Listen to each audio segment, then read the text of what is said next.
Test the microphone. Yeah, that's good. So I realized there are a couple things in Stanley Parable I hadn't done yet.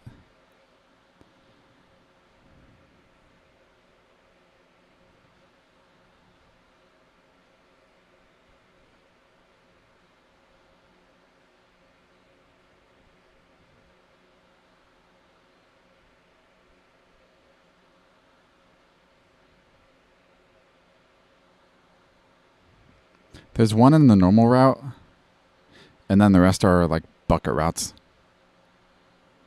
Actually, okay, there's two in the normal route. What time is it?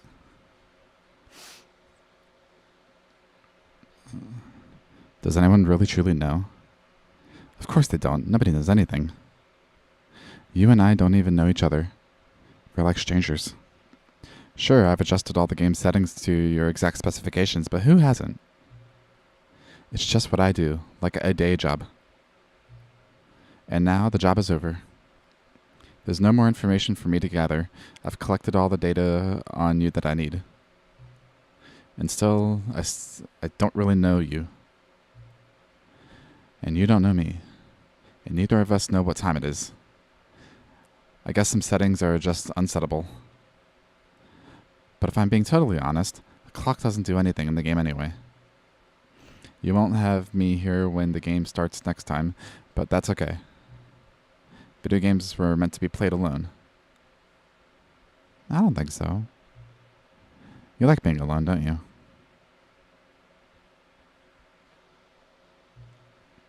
That's maybe the only information I really learn about you.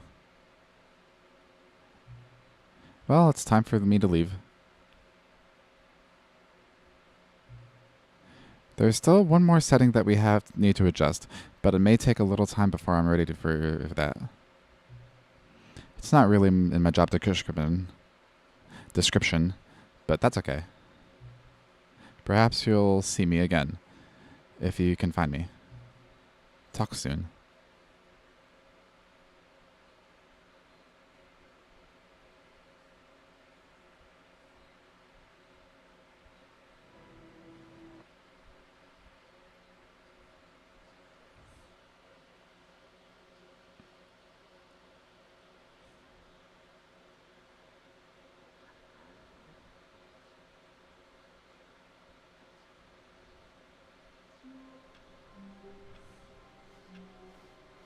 All of his co-workers were gone.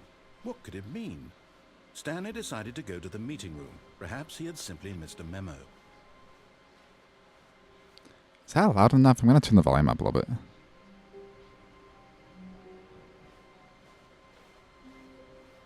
When Stanley came to a set of two open doors, That's he better. entered the door on his left.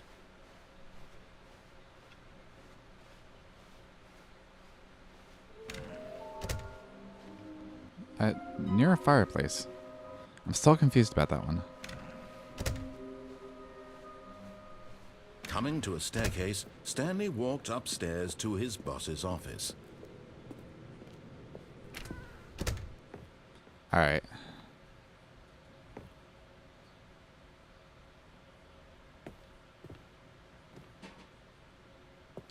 Stepping in.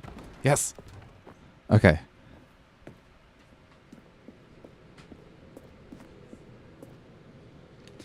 What's up? Yeah, I did.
All of his co-workers were gone. What could it mean? Stanley decided to go to the meeting room. Perhaps he had simply missed a memo.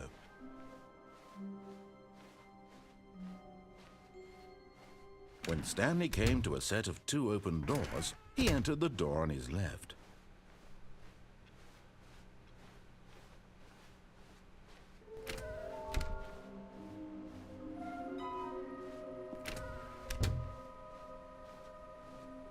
Coming to a staircase, Stanley walked upstairs to his boss's office.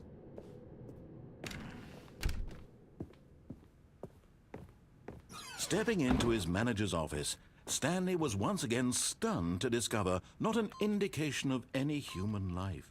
What could it mean? Stanley was in such a rush to get through the story as quickly as possible, he didn't even have a single minute to just let the narrator talk.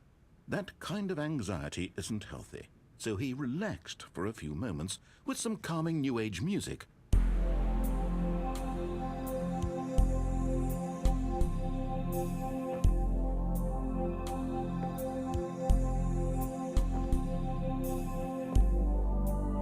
Feeling soothed and rejuvenated, Stanley calmly walked forward into the opened passageway.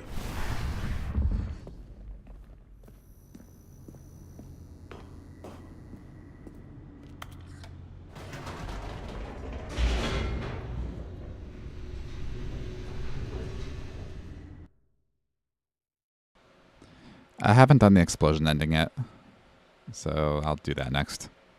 But there is something with the elevator you can do, and I think it's fun. And there's 2 variants too. Deeper into the building, Stanley realized he felt a bit peculiar. It was a stirring of emotion in his chest, as though he felt more free to think for himself, to question the nature of his job. Why did he feel this now, when for years it had never occurred to him? This question would not go unanswered for long. Stanley walked straight ahead through the large door that read Mind Control Facility.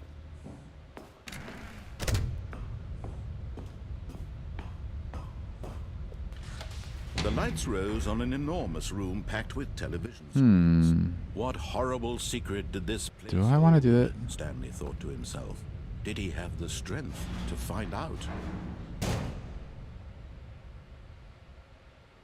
Aha! You've made it to the bottom of the mind control facility. Welcome! You see, back when the Stanley Parable first launched in 2013, getting to the bottom of the mind control facility was a bug that we simply didn't catch during development. Anyway, when it came time to update the game, we knew that we had to do something about this little goof of ours, so here you go. New content. You can call it the bottom of the mind control room ending, if that enhances your perception of the value of these updates. Isn't that what you crave? New content? Always more content, more content, more. And I'm here to give it to you. I'm here to make it seem like we really covered every nook and cranny of the game with secrets and Easter eggs.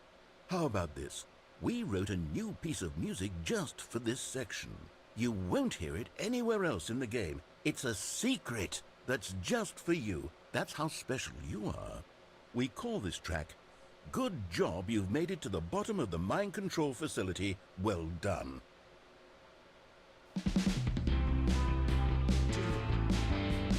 Good job, you did it. Good job. 3, 2, 1. Good job, you made it to the bottom of the mind control facility. You jumped on the catwalk. You should have been careful. You should have been careful. It used to be a bug, but now it's an ending. Now it's an ending.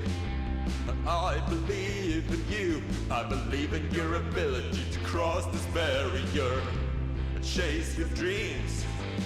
But railings don't mean anything. Good job, you did it. Good job, you did it. Good job, you did it. Good job, you did it. Good job, you did it. Good job, you did it. Good job, you did it. Good job, you did it. Good job, you did it. Good job, you did it.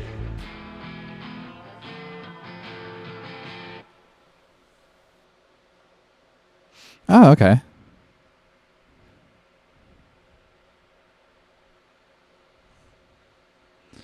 That's not really... I wanted to do the explosion ending, but I got distracted. All of his co-workers were gone. What could it mean? Stanley decided to go to the meeting room. Perhaps he had simply missed a memo.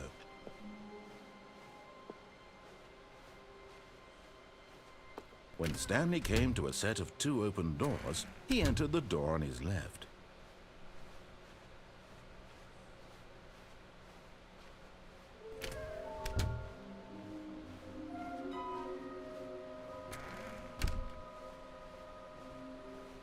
Coming to a staircase, Stanley walked upstairs to his boss's office.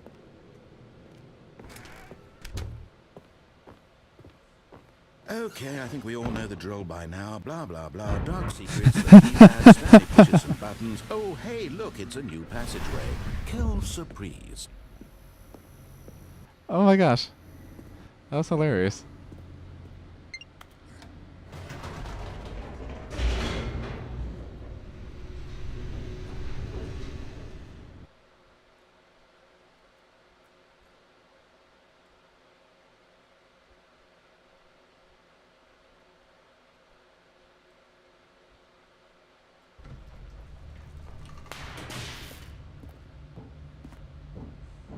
Stanley walked straight ahead through the large door that read Mind Control Facility.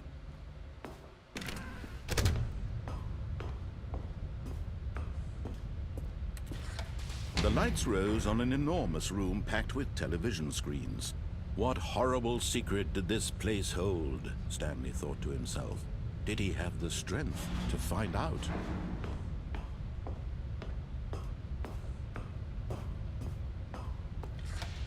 Now the monitors jumped to life, their true nature revealed. Each bore the number of an employee in the building, Stanley's co-workers. The lives of so many individuals reduced to images on a screen, and Stanley, one of them, eternally monitored in this place where freedom meant nothing. This mind control facility, it was too horrible to believe. It couldn't be true. Had Stanley really been under someone's control all this time? Was this the only reason he was happy with his boring job? That his emotions had been manipulated to accept it blindly? No, he refused to believe it. He couldn't accept it. His own life in someone else's control? Never! It was unthinkable, wasn't it? Was it even possible? Had he truly spent his entire life utterly blind to the world? But here was the proof. The heart of the operation. Controls labeled with emotions. Happy, or sad, or content. Walking, eating, working. All of it monitored and commanded from this very place. And as the cold reality of his past began to sink in, Stanley decided that this machinery would never again exert its terrible power over another human life. For he would dismantle the controls once and for all.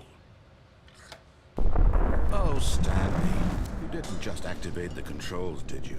After they kept you enslaved all these years, you go and you try to take control of the machine for yourself? Is that what you wanted? Control? Oh, Stanley, I applaud your effort, I really do. But you need to understand, there's only so much that machine can do. You were supposed to let it go, turn the controls off, and leave. If you want to throw my story off track, you're going to have to do much better than that. I'm afraid you don't have nearly the power you think you do. For example, and I believe you'll find this pertinent, Stanley suddenly realized he had just initiated the network's emergency detonation system. In the event that this machine is activated without proper DNA identification, nuclear detonators are set to explode, eliminating the entire complex. How long until detonation then? Let's say, 2 minutes. Now this is making things a little more fun, isn't it, Stanley? It's your time to shine. You are the star. It's your story now. Shape it to your heart's desires. Oh, this is much better than what I had in mind. What a shame we have so little time left to enjoy it. Mere moments until the bomb goes off. But what precious moments each one of them is. More time to talk about you, about me, where we're going, what all this means. I barely know where to start. What's that? You'd like to know where your co-workers are? A moment of solace before you're obliterated? All right, I'm in a good mood. You're gonna die anyway. I'll tell you exactly what happened to them. I erased them. I turned off the machine. I set you free. Of course, that was merely in this instance of the story. Sometimes when I tell it, I simply let you sit there in your office forever, pushing buttons endlessly and then dying alone. Other times, I let the office sink into the ground, swallowing everyone inside, or I let it burn to a crisp. I have to say this, though, this version of events has been rather amusing. Watching you try to make sense of everything and take back the control wrested away from you, it's quite rich. I almost hate to see it go. But I'm sure whatever I come up with on the next go-around will be even better. My goodness, only 34 seconds left. But I'm enjoying this so much. You know what? To hell with it. I'm going to put some extra time on the clock, why not? These are precious additional seconds, Stanley. Time doesn't grow on trees. Oh dear me, what's the matter, Stanley? Is it that you have no idea where you're going or what you're supposed to be doing right now? Or did you just assume when you saw that timer that something in this room was capable of turning it off? I mean, look at you. Running from button to button, screen to screen, clicking on every little thing in this room. These numbered buttons, no, these colored ones, or maybe this big red button, or this door. Everything, anything, something here will save me. Why would you think that, Stanley? That this video game can be beaten? Won? Solved? Do you have any idea what your purpose in this place is? Stanley, you're in for quite a disappointment. But here's a spoiler for you. That timer isn't a catalyst to keep the action moving along. It's just seconds ticking away to your death. You're only still playing instead of watching a cutscene because I want to watch you for every moment that you're powerless. To see you made humble. This is not a challenge. It's a tragedy.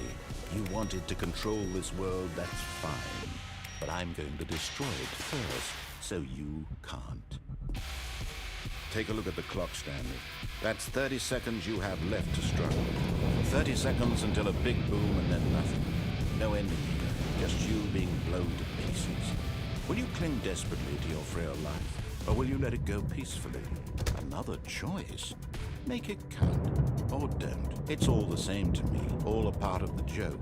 And believe me, I will be laughing at every second of your inevitable life from the moment we fade in until the moment I say, happily ever after.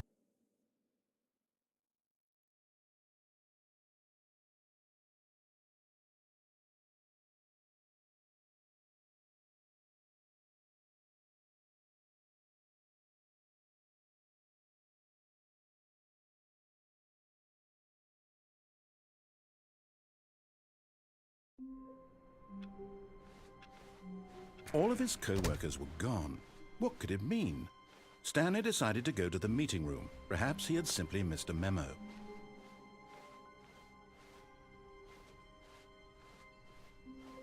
When Stanley came to a set of 2 open doors, he entered the door on his left.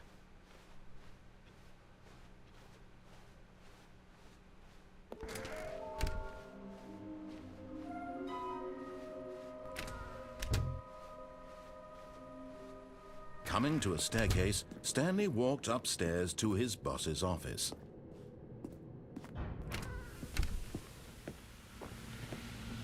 Here's the door, just go.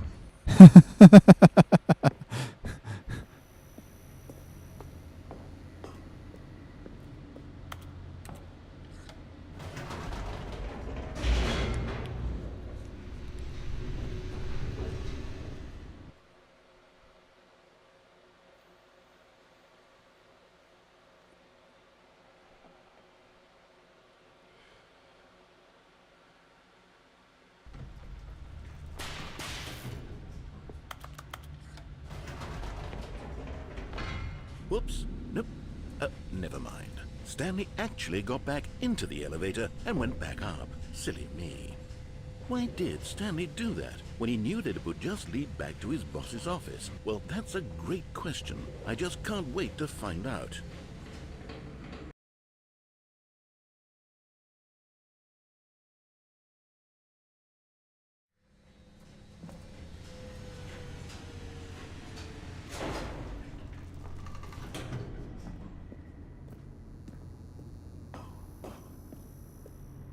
Here we are, Stanley. It's your boss's office. Exactly the way it was before you got onto the elevator. It's still just exactly what it is. What a decision you've made to come up here and look at the office again. This has fleshed out the plot of the story in new and fascinating ways I could have never anticipated. It's that keen eye for storytelling that you have, an incisive rapid fire of critical plot points, one after the other, weaving a rich tapestry of uncompromising narrative. Wow! I'm bolted to the edge of my seat.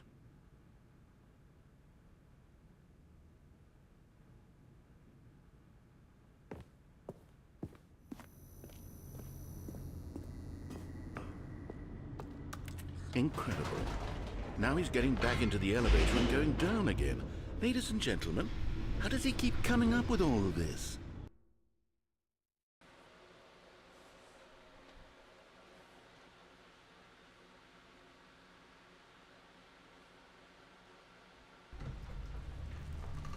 Surely this time Stanley will walk forward into the spooky corridor, won't he? Did you think we were going to go forward down the spooky corridor? No. It's time once again to go back up in the elevator. I can't even begin to grapple with what might be up there. Is it the boss's office again? Or what if it's the boss's office this time? The suspense is killing me.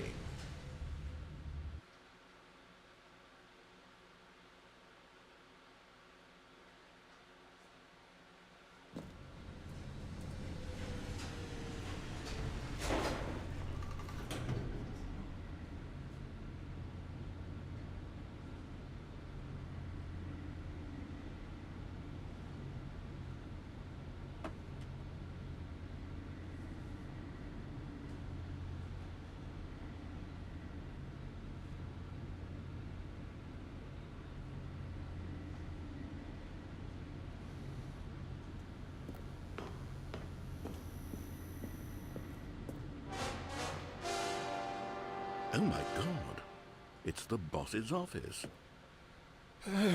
This absolutely changes everything for me.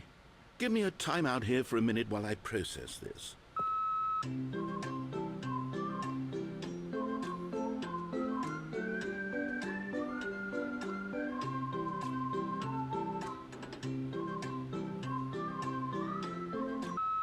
Okay, I'm ready. I'm prepared to embrace this stunning revelation and to move forward with... No! No, wait! No! I need more time to process.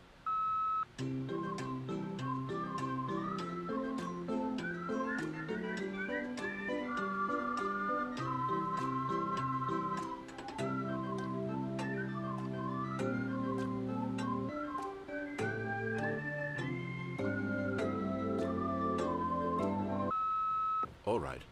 I have fully come to terms with it.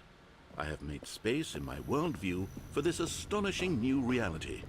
As before, I turn to your expert eye for gripping narrative, Master Stanley. Of course. Going back down in the elevator. How did I not anticipate it? I mean, sure, now it's obvious, but you have to understand that 30 seconds ago, this kind of thing had never been attempted before. I had no frame of reference to even anticipate it.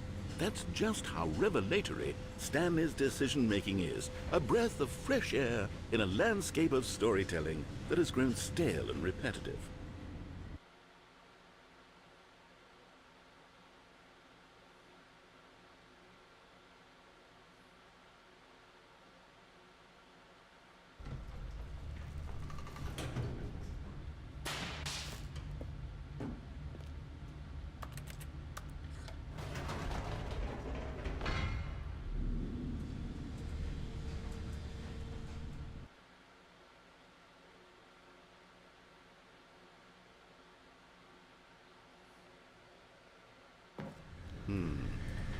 You know what?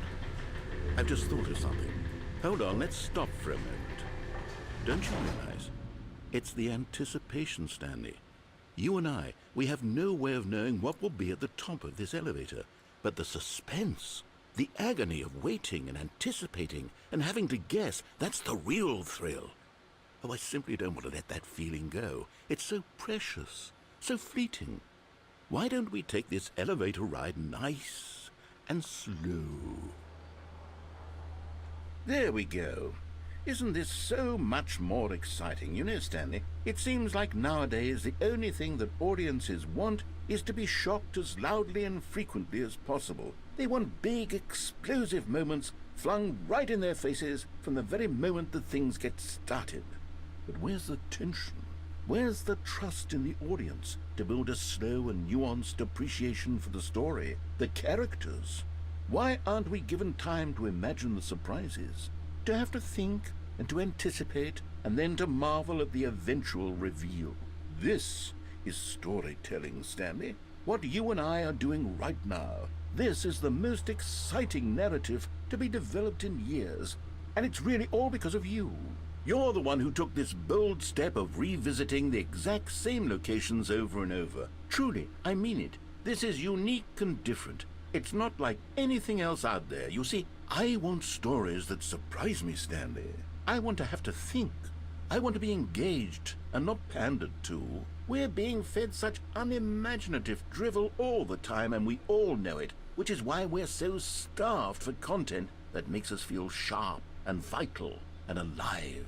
That's why people like you so much, Stanley, because you're not afraid to spit in the face of tradition. You're a role model, you know? People look up to you. Which is why, oh, I didn't know when to spring this on you, but, well, I've gathered a little press conference for you, so that you can talk about your work and your storytelling and your life.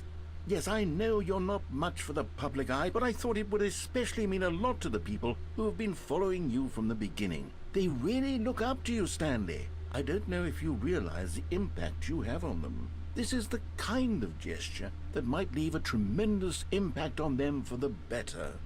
Oh good, we're here. Okay, the room where we're holding the press conference should be just around the corner here somewhere.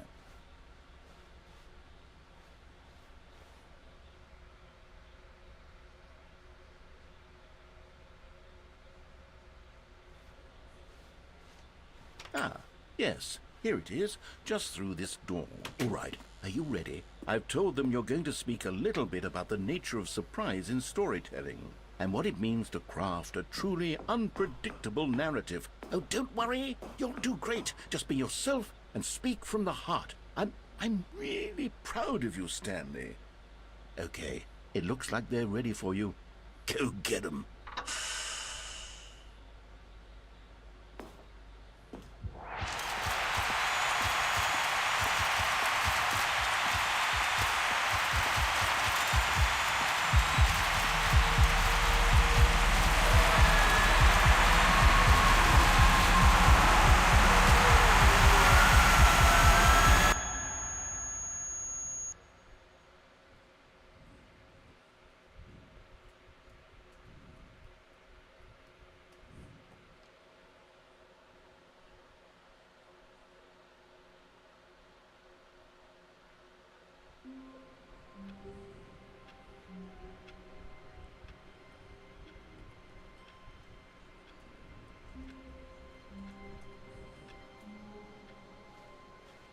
I can't wait to tell this story to my co-workers, Stanley thought. How amusing they'll find it.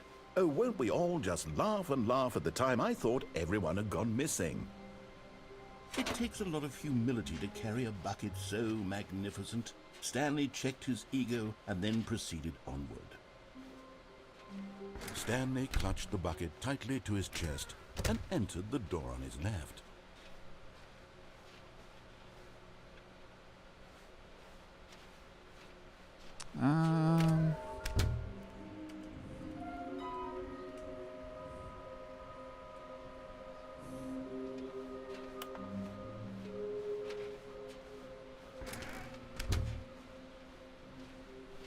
Coming to a staircase, Stanley and the bucket walked upstairs to the boss's office.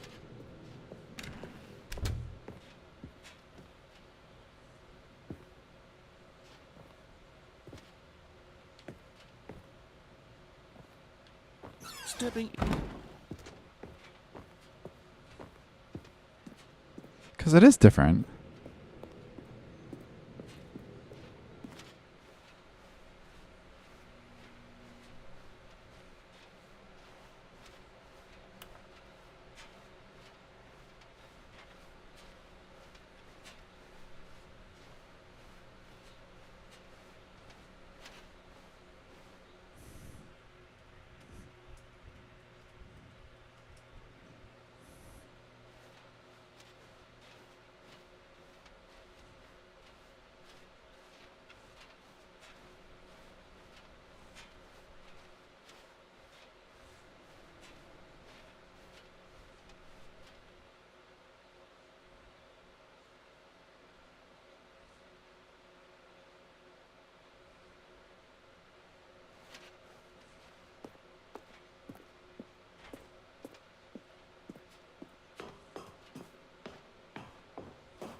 All of his co-workers were gone. What could it mean? And I Stanley think there's decided one to that's... go to the meeting room. Perhaps he had simply missed a memo. Oh, right.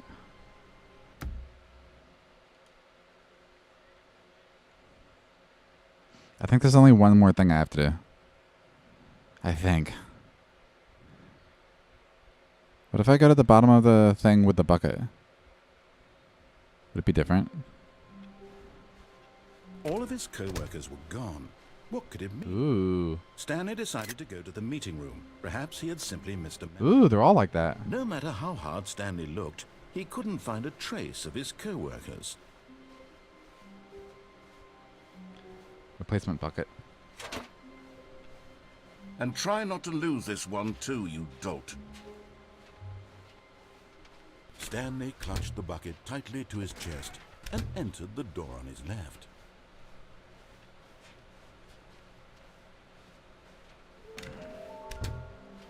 I don't know the fireplace. The only fireplace I can think of is in the boss's office. Coming to a staircase, Stanley and the bucket walked upstairs to the boss's office.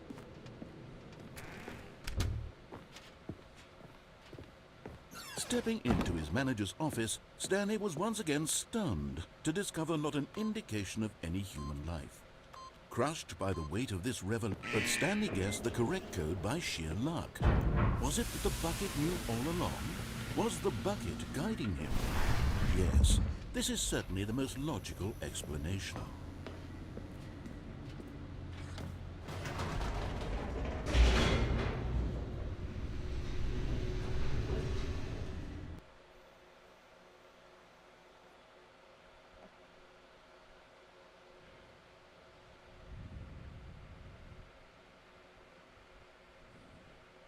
The elevator raced downward, plummeting towards an unknown fate.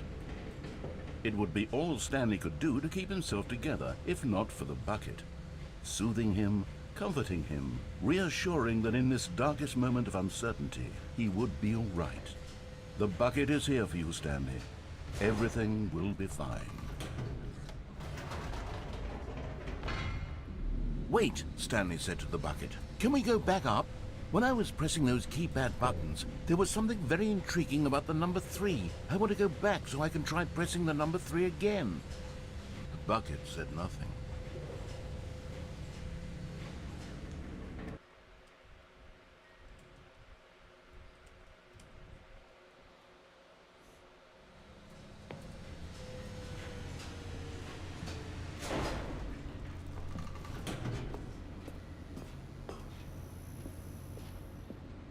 Here we are, said Stanley. Now I'm going to try out that number 3 button. He took the bucket over to the keypad and began absolutely slamming on the number 3 over and... Wow, he said. The number 3 is such a special button. I'm having the time of my life. Stanley looked expectantly at the bucket, but the bucket remained silent. This was a shock to Stanley, who had always felt such a connection with the bucket. How was this not as exciting to the bucket as it was to him? Once Stanley had had enough of the number 3, he got back in the elevator.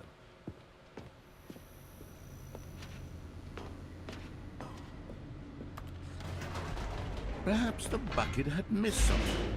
Perhaps it had not seen how much joy Stanley got from slamming the number 3 repeatedly.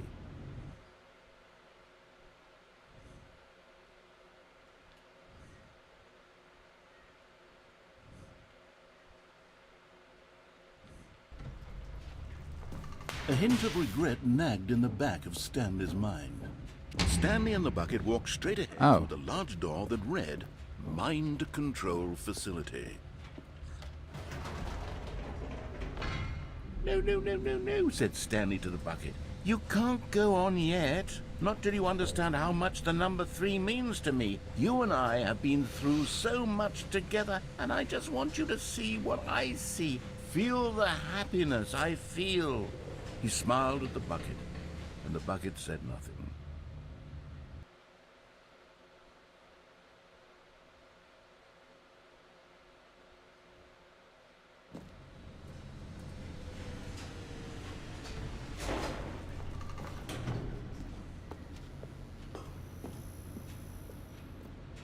Here we go, said Stanley. This time I'll really show you. He ran to the number 3. And began to wail on it like a musician on a beloved instrument, weaving a concerto of truth and passion. He wielded the number 3 like a fine artist would wield a paintbrush. He told stories through the number 3, stories of his dreams and hopes and fears. And the whole time, he looked to his bucket for a reaction of some kind. Anything to let him know that the bucket appreciated what he was doing. The bucket conveyed absolutely nothing at all. Only silence. Crushed by a wave of dejection, Stanley returned to the elevator.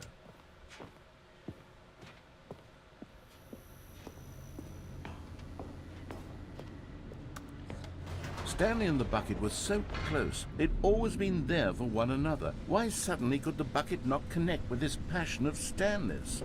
The question caused Stanley to ruminate the whole way down the elevator. He knew that there must be a way to get through to the bucket, to communicate fully with his dear friend. Surely there was a solution, mustn't there be?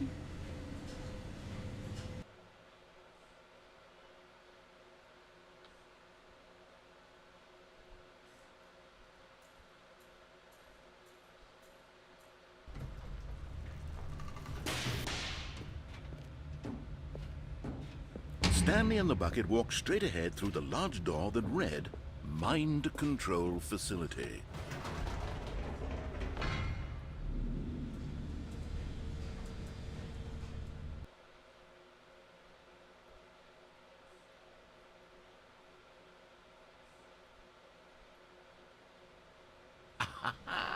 Said Stanley. I know what to do. I know how to fully express this feeling in my heart. He decided right then and there that he would hold a press conference where he would speak to the public on all matters relating to pressing the number 3 over and over.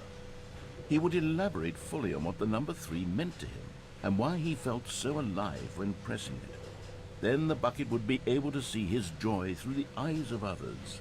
It would get to see the world react to this discovery of Stanley's. And it would be through the public eye that the bucket would finally understand Stanley's work.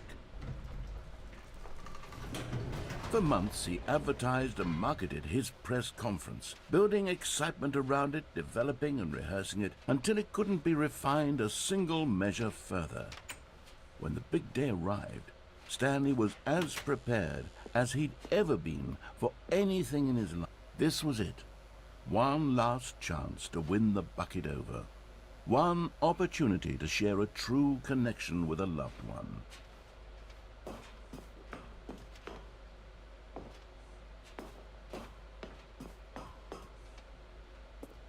There was no one here. Nobody had come to the press conference to hear Stanley speak, to listen to him talk about what it really means to press the number 3 on a keypad over and over. He was unloved, uninteresting, he was a failure, and in that moment Stanley knew that the bucket would never again take him seriously. There would be no connection, no deeper understanding. The bucket merely sat there in his arms, indifferent. And so it began that slowly, over many years, the two of them grew more and more distant. They spoke less and less, neither wishing to state the obvious, that any sense of real respect between them had eroded since that day at the press conference. There would be no more games, no more long conversations about passion and pursuit, only a silence that consumed the space between friends. And Stanley, having for once in his life discovered the warmth and comfort of true companionship, was cast back into the unremarkable normalcy of loneliness.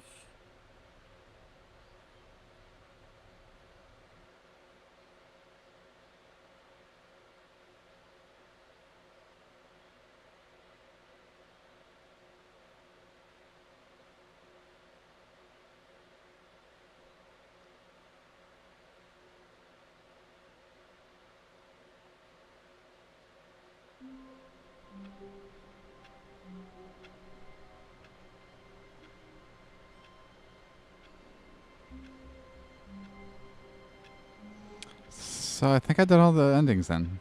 Just a step through this door, Stanley thought to himself, that's all I need. If I can make it through this door, I can make it through them all.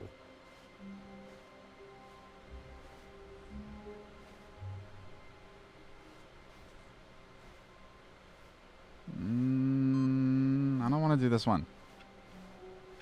There's the door 427 or 30. Oh, please.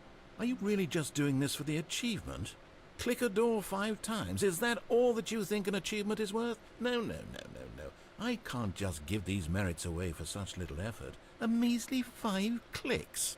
Now suppose you were to click the door 20 times. I would say that's the kind of effort that warrants recognition.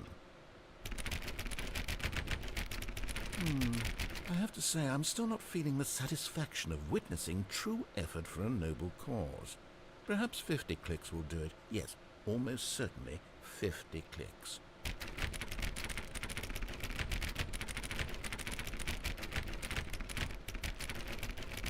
No, I'm still not feeling it.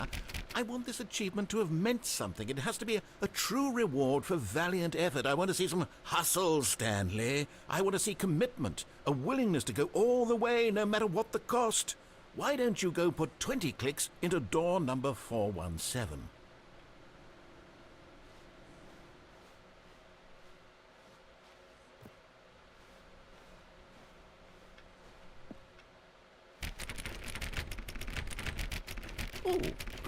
Now, go click a few times on door 437. Excellent. I think we're getting somewhere. Now, door 415. Let's give it 10 clicks or so.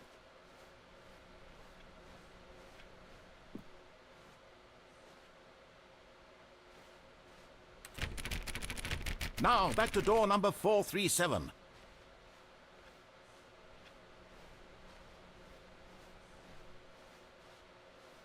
Let's see. How about you click on, well, I don't know, the copy machine?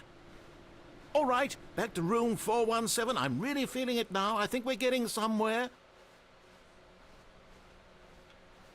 Okay, now go climb on employee 419's desk.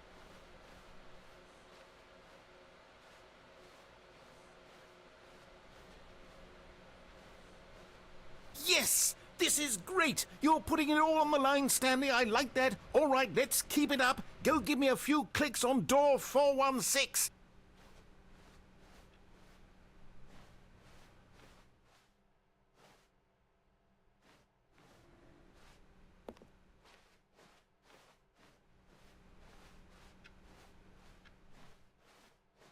We've almost got it! Now the copy machine, do that one again!